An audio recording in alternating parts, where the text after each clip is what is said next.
En el 86 no veíamos reclamos al equipo cuando jugaba malo. México se presenta para la ceremonia de himnos contra Bélgica y que falla el sonido local. Y al fallar el sonido local, la gente canta el himno a capela. Y ves a la gente haciendo el movimiento de la ola. Yo te voy a decir, de inicio pensé que estaba temblando. La iniciativa privada es la que trae el Mundial de Fútbol del 86. Sí. Y fue el primer mundial en el que se usaron computadoras para el boletaje. Y efectivamente, en el Mundial del 86, la ola se hace como se tenía que hacer la ola, de manera natural, sin que nadie la organice. Yo no sé si conozco una persona más sencilla en el mundo que Zanetti. Hola, ¿qué tal? ¿Cómo están todos? Bienvenidos a un episodio más de El Mr. Papers, uno de los 8 que tenemos preparados en esta serie de contenidos del 2026 de la Copa del Mundo, presentado por Coca-Cola, que sin duda une emociones y pasión entre todos los aficionados a lo largo del tiempo. Y esta entrevista que tenemos en esta serie es muy especial porque es alguien primero que admiro mucho, con el que fue una de mis motivaciones para estudiar periodismo y que vamos a hablar de su libro, de otras cosas que ha hecho y de sobre todo su carrera en Copas del Mundo. Ya ahorita van a conocer todo lo que ha hecho y las anécdotas que tiene de las Copas del Mundo, Juegos Olímpicos. Pero bueno, Francisco, bienvenido aquí al Mr. Papers. Y Iván, con tanto halago ya no voy a caber aquí en el cuadro. Dice, no, un placer estar contigo. Me da mucho gusto el saludarte. Y hablar de lo que más nos gusta, ¿no? De fútbol. De mundiales, de fútbol, de periodismo. Así que, adelante. ¿Qué sensación, te preguntaba antes de entrar aquí a esta entrevista sobre qué número de Copas del Mundo te tocaba cubrir, ¿no? Sin duda, me decías que estuviste previo a la del 86, en el 82 como periodista en radio, lo cual creo que cuenta, ¿no? Al final del día, aunque estés aquí y estés generando contenido yo la sumaría justo a ese bloque de Copas del Mundo que has cubierto. Pero ¿qué sensación te da hoy llegar de aquel 82, luego 86 presencial, al 2026, que pues es casi a título personal? ¿Qué sientes? Pues yo te diré, Iván, que la misma emoción, ¿no? Es decir, hay cuestiones que de repente la rutina a través de los años te hacen ver con diferente mirada. Sí. Un mundial no, y un mundial además tan extraño como con tantos equipos, con 3 países involucrados, con 16 ciudades sedes. Ese que dices, ¿qué va a pasar con este monstruo? Y me despierta mucha curiosidad. Yo veo mucha gente que dice, no, es un mundial en el que la calidad va a desmerecer. A lo mejor sí. Pero la fiesta que se va a vivir en países que nunca asistieron a un mundial o que tienen muy eventualmente esa oportunidad, también tiene una razón de ser. Entonces, el comportamiento del público llenará o no llenará estadios con estos costos. Se va a desplazar bien, se va a desplazar mal. Van a llegar los de siempre a las últimas instancias. ¿O llegan tan cansados los equipos por ese exceso de demanda de tantos partidos al año que veremos un mundial diferente? Mucha curiosidad y la misma emoción. Francisco, sin duda el tema de la pasión del fútbol creo que es uno de los grandes conceptos que hoy en la industria se platica mucho, ¿no? Que todo es por el aficionado y un montón de cosas. Pero tú, con toda tu experiencia, ¿qué podrías decirnos de la pasión, de cómo se vivía en 1986, que fue la última vez que recibimos el Mundial? Ahora, ¿realmente ha cambiado el aficionado? ¿No? ¿Tú cómo lo sientes? Yo creo que el aficionado sí ha cambiado. En el 86 no veíamos reclamos al equipo cuando jugaba malo, por lo menos no en la dimensión de lo que estamos experimentando el día de hoy. Yo veía una afición, como en muchos otros ámbitos, mucho más paciente que la actual. Hoy que el equipo funciona rápido y mete un gol lo más rápido que se pueda, porque si no, va a haber una reacción en la tribuna muy desagradable que no conocemos. En el 86 tuvimos 3 años de preparación para recibir un mundial completo.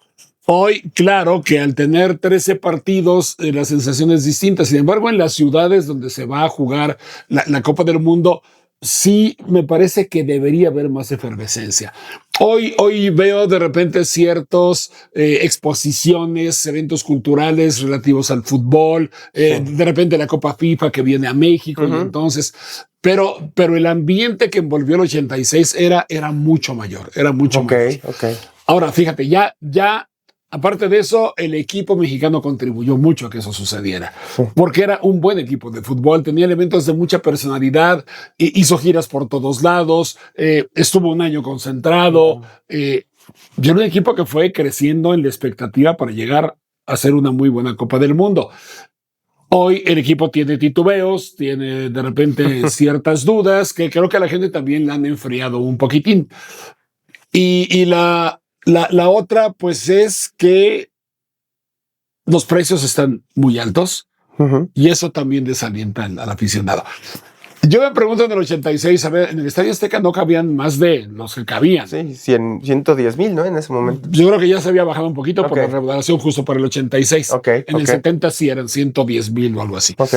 Sin embargo, creo que la fiesta de una Copa del Mundo se da en todos lados, se da en el pueblo más recóndito que está pendiente de un mundial de fútbol y más si es en casa. El estar en estadio es un privilegio, pero no es lo único. Creo que hay muchas otras cosas que estoy seguro sí se van a vivir ya que arranque la Copa del Mundo, ya que venga el silbatazo inicial y lo vimos en el amistoso entre México y Portugal. La gente se metió y pagó caro el boleto y caminó no sé cuántos kilómetros para llegar. Luego se enojó porque no le gustó el equipo. Claro. Pero ese ambiente sí se sentía. Sí se sentía, de Copa del Mundo. Y estas estampas ahorita que hablabas de cómo el Mundial o la Copa del Mundo del 86 llegó más a la gente, pues hay imágenes y hasta hay documentales hablando de Nesa para el 86, Puebla, León, ¿no? Lugares que, seamos honestos, serían impensables hoy con los requerimientos de FIFA por las instalaciones, ¿no? Así es. Dicho esto ¿cómo se da el contexto del 86? Y aquí sí quiero dar paso un poco a tu libro que los invito, la verdad, a leerlo porque es una joya, sobre todo para conocer todo el contexto que hay detrás, porque al final yo diría que tu libro no es que estés contando cuánto quedó Marruecos contra Inglaterra, sino es qué hay detrás de todo eso, ¿no? Cuéntame un poquito ese ambiente, llévanos a 1986, sobre todo para también las nuevas generaciones que no lo vivieron, pues cómo era vivir un mundial en ese momento. A ver, México siempre ha sido un país que se enfrenta a una problemática, o a dos, o a tres, o cuatro al mismo tiempo. Y en el 86, por supuesto que no era la excepción. Teníamos una crisis económica tremenda, una crisis de desempleo. La banca se había nacionalizado poco tiempo antes.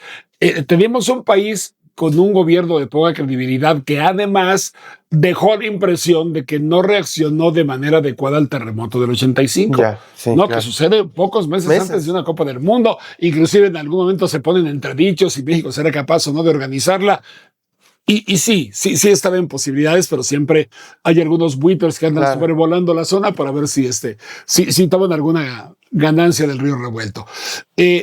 Un México, sin embargo, que yo creo que por todo esto que sucedía necesitaba un desfogue. Yo recuerdo ya dentro del Mundial 86 la manera que además es un momento que pasó a la celebridad en el que México se presenta para la ceremonia de himnos contra Bélgica y que falla el sonido local. Y al fallar el sonido local, la gente canta el himno a capela. Yo, de verdad, Iván, creo nunca haber escuchado un himno nacional en un partido de fútbol con tanta emoción como el de ese día. La gente tenía que descargar su peso, tenía que demostrar, así como demuestra su enojo por muchas cosas, también demostramos nuestro calor y nuestra pasión en muchas otras. Y ese momento que el propio Javier Aguirre, que los jugadores de esa generación guardan en lo más íntimo de su ser, lo compartimos todos los que lo vimos, inclusive por televisión en ese momento, porque sí creo que la catarsis de ese himno, del grito de los goles, del duelo contra Bélgica, se quedaron para siempre en la memoria de los que lo vivimos, te digo, en vivo o por televisión, porque sí había una gran necesidad de decirle al mundo, hey, estamos vivos y acá hay algo bueno. Aquí hay muchas cosas buenas que de repente nosotros mismos no observamos, ¿no? Hay una parte que me entusiasma mucho de lo que cuentas en el libro y es esta, pues no sé, guerra política que hay con Estados Unidos por el tema de la sede, ¿no? Todas las triquiñuelas a la mexicana que hacemos, ¿no? Y cuando me refiero es hacer que mandar un grupo para que bloquee y se tarde un poquito más y haya nervios. O sea, toda esa parte que no se ve en Copas del Mundo, ¿no? Porque el aficionado normal, y me incluyo, pues yo nada más veía los juegos y te emocionas. Y si te toca ir a cubrir, en este caso como periodista mundial, pues sientes maravilloso. Pero hay cosas que están como detrás de la cortina, ¿no? Cuéntame estos entramajes político-deportivos que existen detrás de una Copa del Mundo, que me parecen súper interesantes. Muchísimos, Iván. Tiene razón. Yo creo que es como ver qué hay tras bambalinas, ¿no? Qué hay detrás del telón. Y si te asomas, ¿no? Hemos tenido seguramente de estar atrás de bambalinas, ves todo oscuro, ves cosas colgando, ves que te puede salir una araña, o un cocodrilo, no sabes que te pueda salir de ahí. Y claro, el organizar una Copa del Mundo implica el tener que alinear un montón de intereses y ya alineados luchar contra los otros candidatos. México enseguida levanta la mano cuando Colombia renuncia al Mundial del 86, pero Estados Unidos también lo hace. Y Canadá creo que lo piensa, le entró con menos posibilidades por falta de estadios, por falta de afición, etcétera, sí, pero también le entra. De fútbol, ¿no? También. De fútbol inclusive. Claro. Estados Unidos había ya fracasado en la North American Soccer League, que fue esa liga multimillonaria que financieramente te terminó explotando, ¿no? Donde estuvo Pelé, Beckenbauer, Chinaglia, Johan Cruyff, un montón de jugadores, claro. Inclusive Hugo Sánchez jugó en San Diego Soccer, Giorgio Chinaglia, era una liga de las estrellas. Cuellar, ¿no? También estuvo. Leo Cuellar junto con Hugo en las vacaciones de México se iban a jugar a Estados Unidos, es correcto.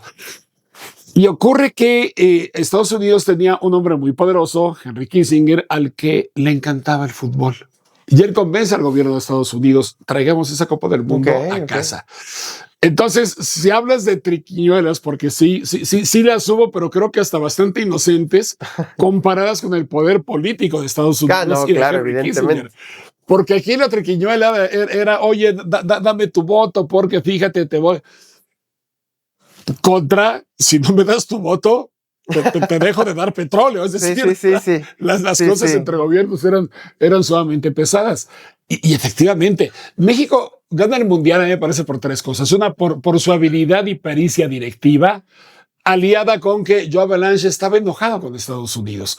Porque veníamos de los Juegos Olímpicos del 84, en los que el fútbol, como siempre ocurre en los Juegos Olímpicos, pues es como de segundo como otro, ¿no? Nivel, ¿no? Claro. O sea, el atletismo, la gimnasia, la natación, los deportes típicamente olímpicos.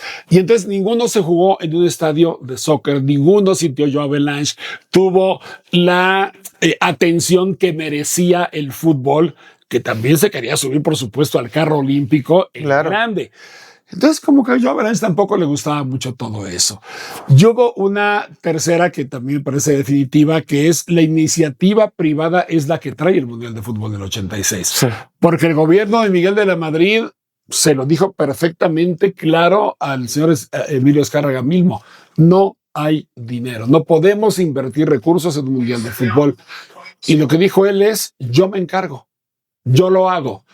Y fue también muy hábil para decir, ¿cuánta fue tu utilidad del Mundial de España 82? Sí, que fue un desastre, ¿no? Ese Mundial venía, ¿no? Fue un desastre en varias cuestiones, sobre todo. El tema de los boletos. En boletaje, hospedaje, alimentación. Claro. Fue un sufrimiento muy, muy fuerte. Y creo que por eso también el cuaderno de cargos se hizo más exigente para Colombia, que lo tenía.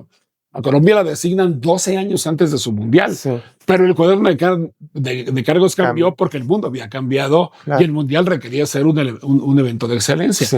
Y lo que hace Emilio Azcárraga Milmo es garantizar una utilidad y que FIFA no metiera mucho las manos. Sí, porque entonces entras al tema burocrático de que para todo requieres una autorización más y la firma de no sé quién. Él lo que le dice a Joao Avalanche es: déjame operar y yo te voy a dar más utilidad proporcional a lo que te dio el Mundial de España. Creo que por todo eso y porque México es bien visto futbolísticamente, claro, porque en el 70 dio una gran muestra de lo que podía hacer, fue convenciendo a países para que dieran su voto. Hay una parte que es muy relevante, que muy poco se cuenta, pero que es un fenómeno cultural muy grande en el mundo del fútbol, la ola, ¿no? Ahí inclusive cuentas un poquito la historia sobre la ola, que nace en Estados Unidos, en el deporte colegial, en el béisbol de las grandes ligas, y que después viene aquí también. Yo estábamos investigando en temas de que en el fútbol americano, de colegial, justamente en Nuevo León, en Monterrey, pues se daban eso. Pero en 1984 estás en un partido en Monterrey donde empieza a convertirse esto en un fenómeno cultural que el 86 detona, y que por eso dicen que es mexicano, pero en realidad no es mexicano, pero sí, pero lo hicimos a partir de ahí. Cuéntame esta historia de la ola, Francisco, y ese partido del 84, donde no recuerdo si estuvo Maradona o no. Estuvo Maradona, sí, estuvo Maradona, sí, fue en el Estadio de los Tigres, efectivamente, un partido México-Argentina. Por muchos motivos, México y Argentina, incluyendo los de calendario, se enfrentaron muchas veces antes del Mundial. Por lo menos hubo 3 o 4 partidos amistosos entre México y Argentina antes del 86, en los 3 años previos a la Copa del Mundo. Y efectivamente viene al volcán la selección mexicana junto con la Argentina para celebrar ese partido. Un partido que empezó bien con un gol de Negrete, ahí un poco accidentado, a cabo de un tiro de esquina. Y el partido de repente se pone un poco aburrido. Sí, eran partidos muy cerrados, Bilardo de un lado, Bora del otro, no podías garantizar que hubiera demasiados cohetes, pero de repente en algún momento del partido, los que estábamos ahí presentes, empezamos a escuchar un murmullo que iba y venía, y entonces volteas a la tribuna y ves a la gente haciendo el movimiento de la ola. Yo te voy a decir, de inicio pensé que estaba temblando. Dije, está pasando algo en el estadio, que la gente se está moviendo de su lugar. No, era la ola. Y bien lo dices, de repente en otros deportes ya había ciertas manifestaciones, pero sin el reflector de un partido amistoso entre México y Argentina. Y los propios jugadores volteaban a la tribuna para ver qué es lo que estaba sucediendo. Tú, que eres un gran investigador, sabes que tiene algunos antecedentes, pero en México eso era, por lo menos, un estadio de fútbol lleno, con una selección mexicana, con transmisión a todos lados, era nuevo. Y efectivamente, en el Mundial del 86, la ola se hace como se tenía que hacer la ola, de manera natural, sin que nadie la organice. Alguien de la fila 25 se ocurrió levantar, decir a los de junto, venga, y empieza a prender la ola, a dar 4 o 5 vueltas al estadio. Inclusive, recordemos que para el Mundial del 86 la ola fue patrocinada. Sí. Era la ola Coca-Cola. Así es. Y así se conoció en todo el mundo. Pues, y sigue transmisión, después, ¿no? Y sigue hasta la fecha conociéndose así. Fue de las grandes y buenas herencias, que aunque no tenga nacimiento en México, digamos que así aquí se naturalizó la ola. Sí. Esta sí es mexicana. Sí, se exportó, ¿no? Se exportó. Como un fenómeno, ¿no? Exacto. Continuando con el podcast y dando el dato Powerade, y es algo que quiero platicar con Francisco, es: en 1986 la Copa del Mundo llegó a verse, la vieron 3.600 millones de personas. Es la primera ocasión que alcance este nivel y que de alguna manera empezó a convertirse en la industria que hoy es. Y eso me lleva, Francisco, a preguntarte cómo han cambiado las transmisiones de Copa del Mundo. O sea, es decir, sí. Hablabas un poquito sobre los costos de los derechos, que eran, bueno, hoy yo los pago, ¿no? O sea, prácticamente eran cosa... Ya no alcanza ni para el boleto. No, ni para un cuarto, ni un pedacito. Y peor que hoy es digital, pues ya no puedes tener recuerdo. Pero, ¿cómo era ese tema de las transmisiones? Y cómo ha ido, pues, completamente evolucionando. Siento que son 40 años del 86 a la fecha, y ya es, o sea, eso es de Saturno, ¿no? Lo que seguramente si te hubieran contado en el 86, oye, hoy va a estar así, pues decir, ¿de qué estás hablando? No, en un libro de ciencia ficción tal vez te lo hubieran contado y no lo hubieras creído, ciertamente. Fíjate que tengo idea, porque alguien me lo dijo, alguien que conoce muy bien de este tema, que de hecho la FIFA sufría con las Copas del Mundo, sufría para sacar los costos. Sí. hasta que entra la comercialización. El Mundial del 86 también es un parteaguas en ese sentido, Sí. porque para garantizar esa utilidad a la FIFA, lo que pide el señor Azcárraga es, pero me das libertad de comercialización. Porque era muy restringida, era muy clásica la FIFA, como en muchos sentidos lo siguió siendo durante muchos años. Entonces la FIFA aceptó, bueno, está bien. Entonces mucho de lo que se tuvo de tecnología se hizo intercambio de publicidad. Sí. Y fue el primer mundial en el que se usaron computadoras para el boletaje. Unas computadoras que estaban en las oficinas de Reforma, que era la antigua casa del señor Emilio Azcárraga. Ahí fueron las oficinas del computador y había un cuarto con unas computadoras de este tamaño, de todo el cuarto, con tarjetas perforadas para llevar el control de los boletos. Y creo que describes que era frío el cuarto, ¿no? Era frío, tenía que entrar la gente con traje como de astronauta. Eso me lo contó Enrique Riquer, que era justamente el Eduardo Ricalde, que era el encargado del boletaje del Mundial. Entonces, sí, claro que era un mundo distinto. Pero a partir de ahí, con el ingreso de la comercialización, también se dio un paso adelante en la tecnología de transmisiones de televisión. En efecto, el primer equipo, según entiendo, que tuvo Televisa para transmitir partidos en HD fue para la Copa del Mundo del 86, que era muy incipiente esa tecnología. Sí, claro. Cambia equipo, compra cámaras, editoras, todo lo que tenía que hacer, y se las rentaba a los países que habían adquirido los derechos. Que se quejaban, oye, no, pues antes yo iba con mi camarita de cartón y con eso tenía, no, ahora tiene que ser a través de lo que el comité organizador te da y con la señal que el comité también te da. Y entonces, a partir de entonces, creo que gradualmente la Copa del Mundo, y bien lo dices, se ha convertido, así como el Super Bowl en Estados Unidos tiene, entre otras cosas, el espacio para que los nuevos anuncios sean vistos a unos precios exorbitantes. En los mundiales de fútbol y en los Juegos Olímpicos también, pero creo que sobre todo en los mundiales de fútbol, es cuando la tecnología da a conocer sus nuevos pasos a nivel de transmisiones. Las cámaras hoy que son robóticas, ahora los sensores, ahora la tecnología virtual, todo eso. Imagínate, yo me perdí en la cámara Phantom, o sea, esa ya tiene como... Bueno, y era una maravilla la Phantom. Sí, bueno, era una cosa de este tamaño. Era una novedad cuando veía las repeticiones en cámara Phantom. O sea, imagínate, ya eso fue hace 10 años. Sí. O sea, ya no sé qué que cosa. No es nada. Sí. 10 años no es nada, la verdad es que no es nada. No, totalmente. Pero bueno, ahora ya los drones van, ¿no? O sea, yo lo vi en los Juegos Olímpicos de invierno, que las transmisiones iba el dron. Lo cual, junto al esquiador, ¿no? Junto al esquiador. O la cámara del árbitro, que fue una sensación, ¿no? También. Y a ver qué sorpresa nos tienen ahora para el 2026, porque algo nuevo también evidentemente vendrá. Inclusive hoy la tecnología ya aplicada al fútbol, no solamente las transmisiones, totalmente. ¿no? El VAR, los chalecos con sensores, el ojo de halcón, el chip en el balón, lo cual dices eso de Alvin Toffler se le hubiera ocurrido. Sí les ocurrió, porque la tecnología te lo ha permitido, ¿no?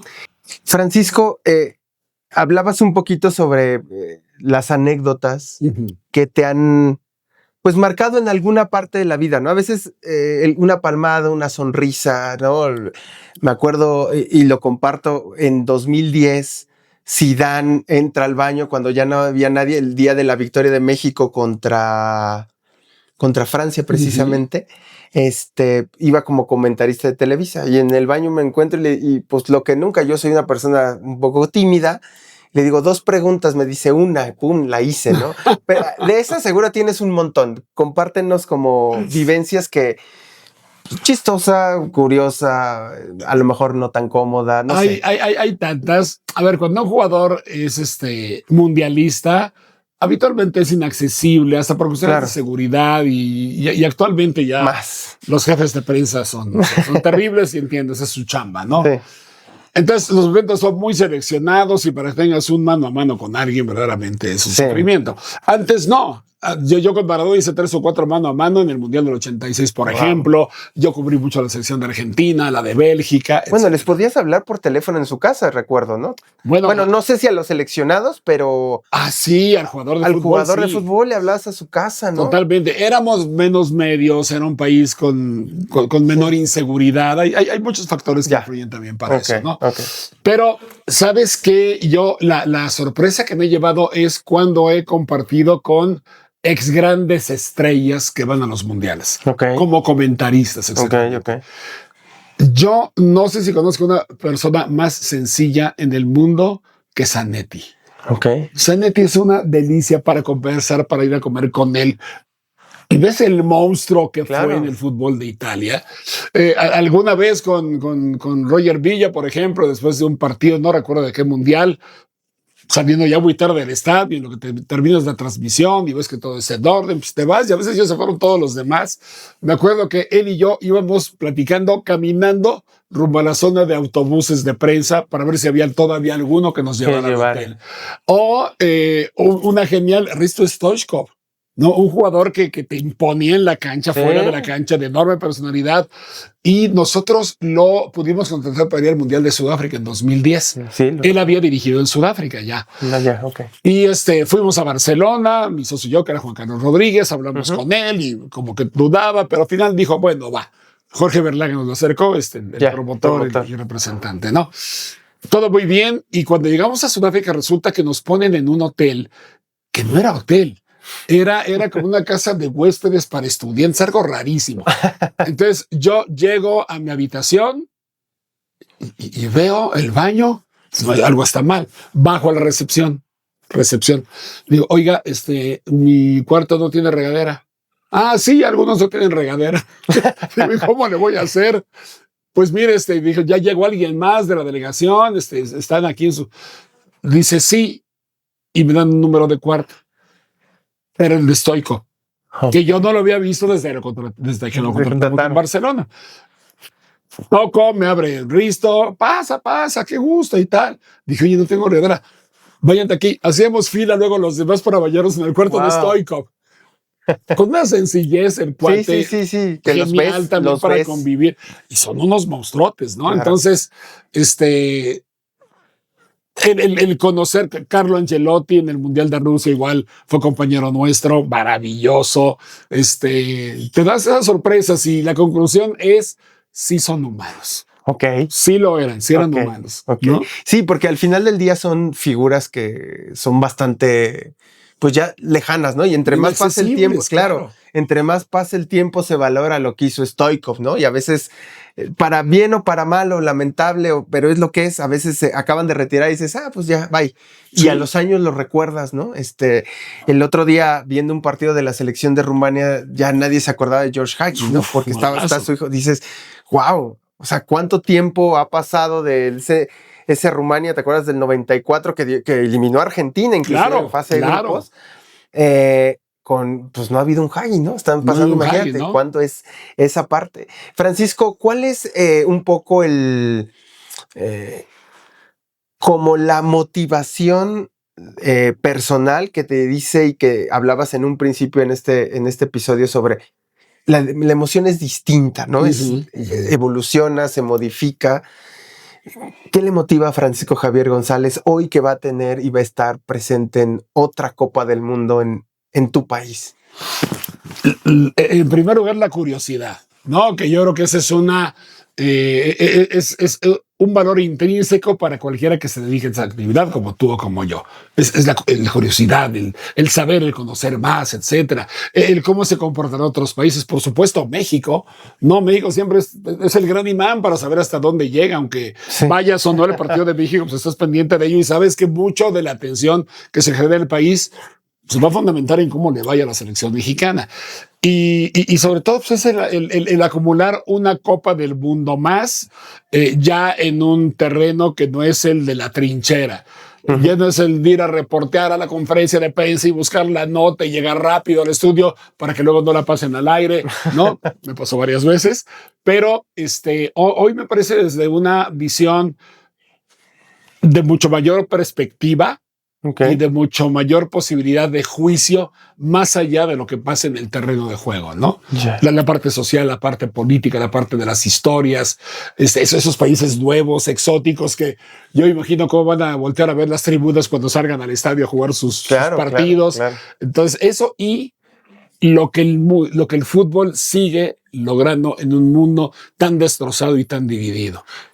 ¿Crees que irnos un ratito? El fútbol, al menos le ha quedado a deber a la gente en términos, quizá me lo enfoco más a México porque a veces los precios, los directivos, a veces fútbol ratonero, lo que sea, pero ¿cómo visualizas en términos de que el fútbol cancha le ha quedado de ver a la afición mexicana? ¿Es así?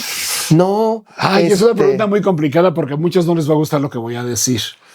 Adelante. Nosotros en 1930 nos hicimos la pregunta, ¿servimos para jugar fútbol? es un capítulo de un nuevo libro que está por salir a circulación. Ok. Y llega el 2026 y nos seguimos preguntando lo mismo. Nuestro fútbol tiene un tamaño determinado.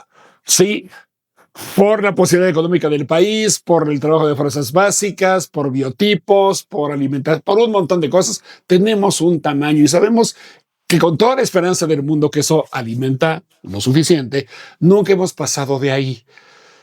La expectativa que tenemos es mayor que la posibilidad. Por lo tanto, siempre vamos a salir decepcionados, porque quisiéramos ganar a los alemanes y Italia no vienen los franceses y no. Entonces yo creo que lo que tenemos que hacer es ser realistas en cuanto a la posibilidad del equipo de fútbol para no enojarnos si pierde contra el que habitualmente tendría que perder. Ojalá que no suceda, que de repente ganemos una de esas. Sí. Pero yo creo que el fútbol y el devolverle a la gente el esfuerzo que hace para asistir a un partido de Copa del Mundo, para estar pendiente de ella, no es correlativo a la calidad del equipo. Entonces yo creo que son dos cosas distintas. Completamente.